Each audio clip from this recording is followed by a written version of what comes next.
जय श्री हरि। राधे राधे भक्तों, आज हम सुनेंगे परिवर्तनी एकादशी व्रत कथा। तो कथा प्रारंभ करने से पहले एक बार जोर से बोलेंगे, भगवान लक्ष्मी नारायण की जय। परिवर्तनी एकादशी व्रत कथा।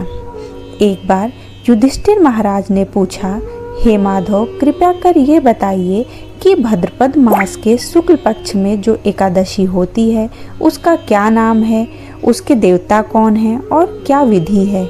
तब भगवान श्री कृष्ण बोले, राजन, इस विषय में मैं तुम्हें आश्चर्यजनक एक कथा सुनाता हूँ, जिसे एक समय में श्री ब्रह्मा जी ने देवऋषि नारद जी से कहा था। नारद जी ने पूछा, हे ब्रह्मदेव, आपको नमस्कार है। मैं भगवान विष्णु की आराधना के लिए आपके श्रीमुख से ये सुनना चाहता हूँ कि भाद्रपद मास के शुक्ल पक्ष में कौन सी एकादशी होती है। तब श्री ब्रह्मा जी ने कहा, मुनि श्रेष्ठ, तुमने लोकहित के लिए ये बहुत ही उत्तम बात पूछी है। भादों के शुक्ल पक्ष की एकादशी परिवर्तनी एकादशी के नाम से विख्यात है। उस दिन भगवान ऋषिकेश की पूजा की जाती है और ये उत्तम व्रत अवश्य करने योग्य है।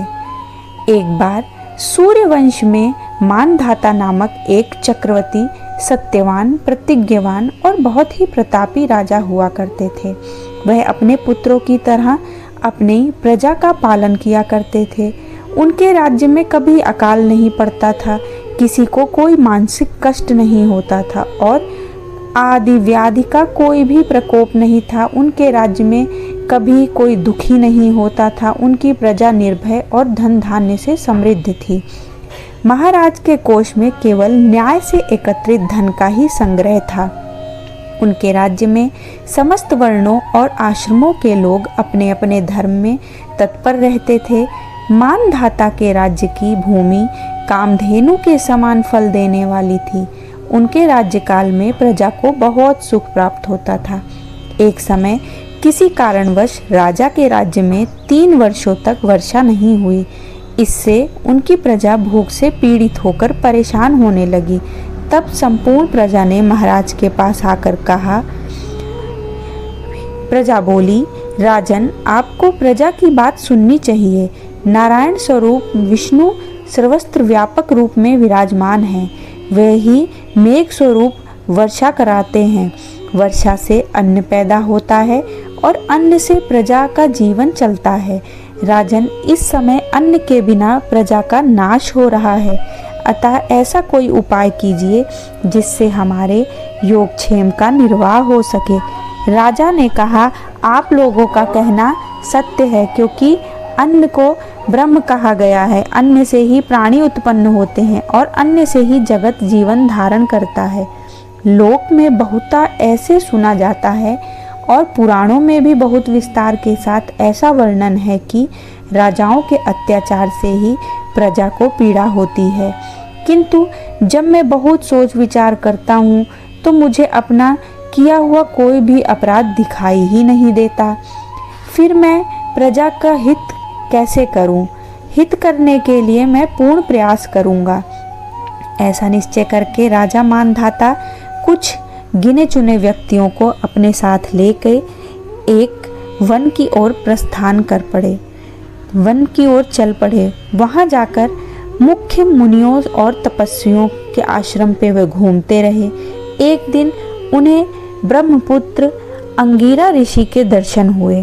उन पर दृष्टि पड़ते ही राजा हर्ष से भरकर अपने वाहन से नीचे उतरे और अपनी इंद्रियों को वश में रखते हुए दोनों हाथ जोड़कर उन्होंने मुनि के चरणों को प्रणाम किया। मुनि ने राजा को आशीर्वाद दिया, उनका अभिनंदन किया और उनके राज्य की कुशलता भी पूछी। तब राजा ने अपनी कुशलता बताई, मुनि के स्वास्थ्य का समाचार पूछा। मुनि ने राजा को आसन और अर्घा दिया। उन्हें ग्रहण करके जब वे मुनि के समीप बैठे तो मुनि ने राजा से उनके आगमन का कारण पूछा। तब राजा कहने लगे, भगवान, मैं धर्मकूल प्रणाली से पृथ्वी का पालन कर रहा हूँ, फिर भी मेरे राज्य में वर्षा का अभाव है। इसका क्या कारण है मुनिवर? इस बात को मैं नहीं जानता। ऋषि बोले, राजन, सब युगों में उत्तम यह सतयुग है। इसमें सब लोग परमात्मा के चिंतन में लगे रहते हैं और इस समय धर्म अपने चारों चरणों से युक्त होता है। इस युग में केवल ब्राह्मण ही तपस्वी होते हैं, दूसरे लोग नहीं। किंतु महाराज, तुम्हारे राज्य में एक शूद्र तपस्या कर रहा है, इसी कारण मेघ पानी नहीं बरसा रहे हैं। तुम इसका प्रतिकार का यत्न करो, जिससे ये अनावृष्टि का दोष शांत हो जाएगा। राजा ने कहा, मुनिवर, एक तो वह तपस्या में लगा है, दूसरा वो निरपराध है, अतः मैं उसका कैसे अनिष्ट करूँगा। मैं जो दोषी नहीं है उसे कैसे कोई दंड दूंगा। आप उस दोष को शांत करने वाला किसी धर्म का उपदेश दीजिए, मुझे कोई दूसरा रास्ता बताइए। ऋषि बोले, राजन, यदि ऐसी बात है तो एकादशी का व्रत करो। भद्रपद मास के शुक्ल पक्ष में जो परिवर्तनी नाम से विख्यात एकादशी है, उसके व्रत के प्रभाव से निश्चय ही उत्तम वृष्टि होने लगेगी। राजन, तुम अपनी प्रजा और परिजनों के साथ इसका व्रत करो। तब ऋषि ने कहा। यह वचन सुनकर ऋषि बहुत ही प्रसन्न हुए। उन्होंने ऋषि को प्रणाम किया और राजा अपने महल को वापस लौट आए। फिर उन्होंने चारों वर्णों में समस्त प्रजा के साथ भादों के शुक्ल पक्ष की एकादशी का व्रत किया।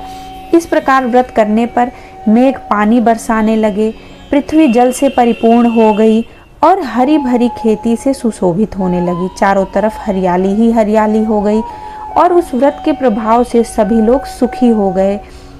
इस प्रकार भगवान श्री कृष्ण ने धर्मराज से कहा, राजन, इस कारण इस उत्तम व्रत का अनुष्ठान अवश्य करना चाहिए। तो श्री कृष्ण ने धर्मराज युधिष्ठिर को इस प्रकार से परिवर्तनी एकादशी व्रत कथा सुनाई। श्री कृष्ण ने कहा, राजन, इस कथा को जो पढ़ता है, सुनता है, दूसरों को सुनाता है, तो भगवान विष्णु उसकी हमेशा ही मनोकामनाओं को पूर्ण करते हैं, उसके सभी कार्य सिद्ध करते हैं। तो ये थी परिवर्तनी एकादशी की कथा। उम्मीद है आपको उपयोगी लगी होगी। अगर वीडियो आपको उपयोगी लगी हो तो चैनल को लाइक और सब्सक्राइब अवश्य करें, ताकि हम आगे भी आपके लिए इसी प्रकार से और भी धार्मिक कथाएं लाते रहें। राधे राधे।